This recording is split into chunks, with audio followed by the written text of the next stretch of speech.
चंद्रयान-3 चांद पर लैंड हुआ। इसरो के LVM-3M4 रॉकेट ने चंद्रयान-3 को लेकर श्रीहरिकोटा से 14 जुलाई की दोपहर को उड़ान भरी थी। 23 अगस्त की शाम चंद्रयान-3 के सॉफ्ट लैंडिंग करते ही भारत एक खास क्लब में शामिल हो गया। चंद्रयान-3 के साथ भारत चांद की सतह पर पहुंच गया। भारतीय अंतरिक्ष अनुसंधान एजेंसी इसरो के वैज्ञानिक 23 अगस्त 2023 की शाम खुशी से झूम उठे। चंद्रयान-3 के लैंडर मॉड्यूल ने चांद के दक्षिणी ध्रुव पर सफल लैंडिंग की।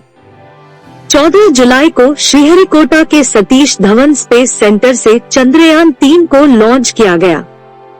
इसरो का पिछला मून मिशन चंद्रयान-2 आखिरी दौर में फेल हो गया था। चंद्रयान-3 को पिछली गलतियों से सबक लेकर डिजाइन किया गया है।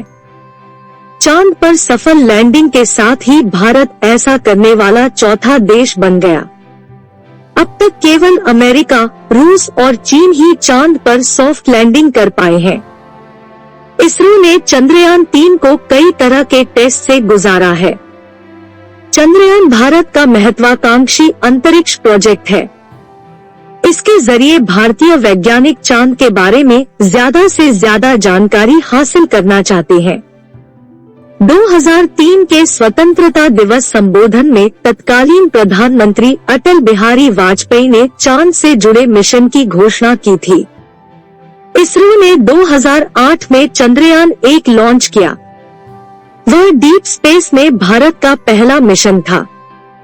2019 में चंद्रयान-2 को लॉन्च किया गया। 14 जुलाई 2023 को श्रीहरिकोटा से चंद्रयान-3 उड़ान भरेगा।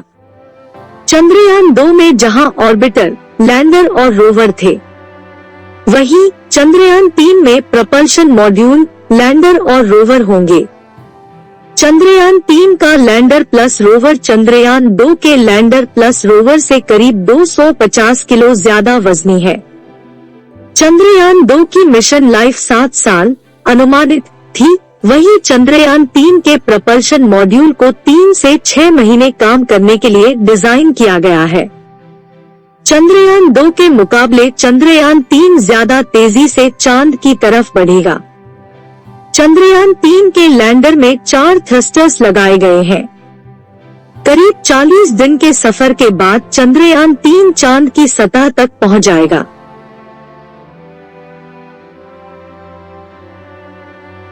₹615 करोड़ रुपए की लागत वाले चंद्रयान-3 मिशन का लक्ष्य वही है जो पिछले प्रोजेक्ट्स का था।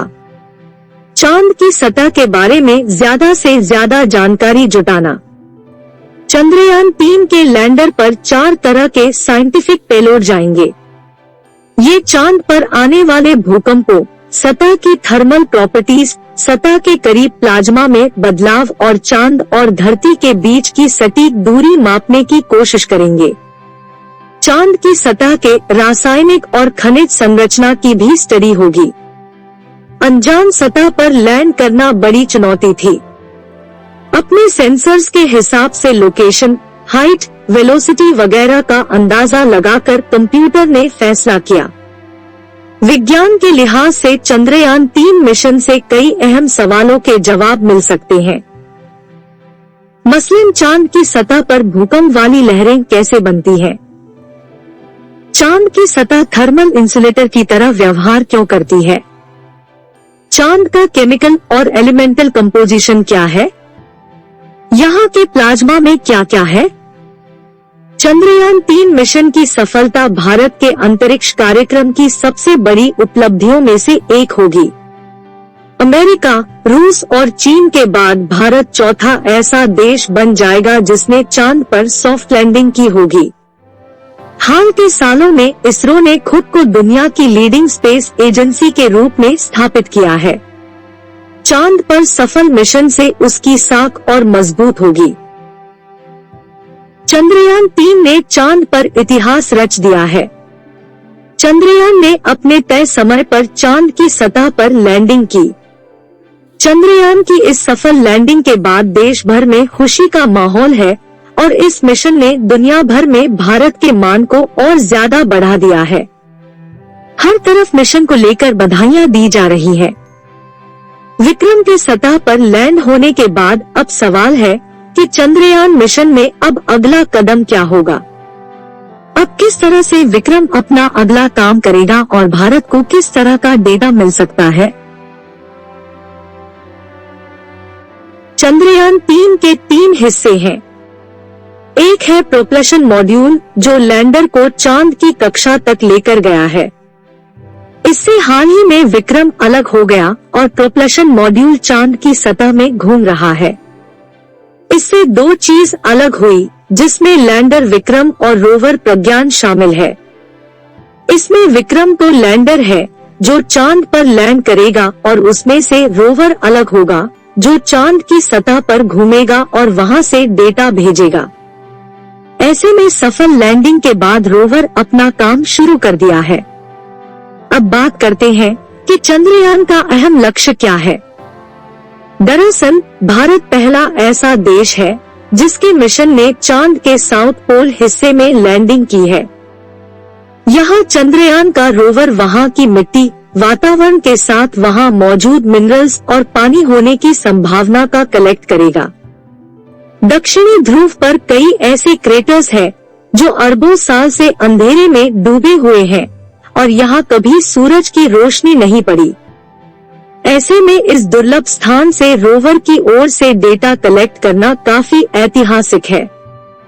इससे कई तरह के रिसर्च में आसानी होगी और स्पेस साइंस में भारत का काफी अहम योगदान होगा। अगर यह एकत्र की गई जानकारी लैंडर को भेजेगा और लैंडर इसे भारतीय डीप स्पेस नेटवर्क को भेजेगा। साथ ही ये चांद की सतह पर magnesium, aluminium, silicon, potassium, calcium, titanium और आयरन जैसे तत्वों की उपस्थिति का पता लगाएगा। चांद की सतह पर aluminium, calcium, iron, chromium, titanium की मौजूदगी का भी पता चला है। इसरो के मुताबिक चंद्रमा की सरफेस पर मैग्नीज, सिलिकॉन और ऑक्सीजन भी मौजूद है, जबकि हाइड्रोजन की खोज जारी है। प्रज्ञान रोवर पर लगे लिप्स पेलोड ने ये खोज की है। इसरो प्रमुख एस सोमनाथ ने बताया था कि उन्होंने चंद्रमा के साउथ पोल को इसलिए चुना क्योंकि यहाँ भविष्य में इंसानों को बसाने की क्षमता हो सकती है। साउथ पोल पर सूर्य का प्रकाश कम समय के लिए रहता है।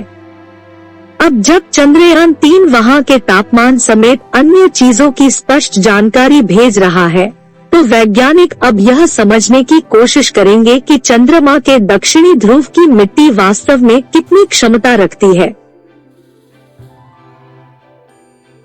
चंद्रयान 3 मिशन के 3 हिस्से हैं। प्रोपल्शन मॉड्यूल, लैंडर और रोवर। इन पर कुल 7 पेलोड लगे हैं। एक पेलोड जिसका नाम शेप है, वह चंद्रयान 3 के प्रोपल्शन मॉड्यूल पर लगा है। ये चंद्रमा की कक्षा में चक्कर लगाकर धरती से आने वाले रेडिएशन की जांच कर रहा है। वहीं लैंडर पर 3 पेलोड लगे हैं, रंभा, चास्टे और इल्सा। प्रज्ञान पर 2 पेलोड हैं। एक इंस्ट्रूमेंट अमेरिकी स्पेस एजेंसी नासा का भी है, जिसका नाम है लेजर रेट्रोरिफ्लेक्टर अरे।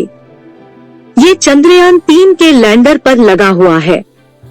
ये चंद्रमा से पृथ्वी की दूरी मापने के काम आता है।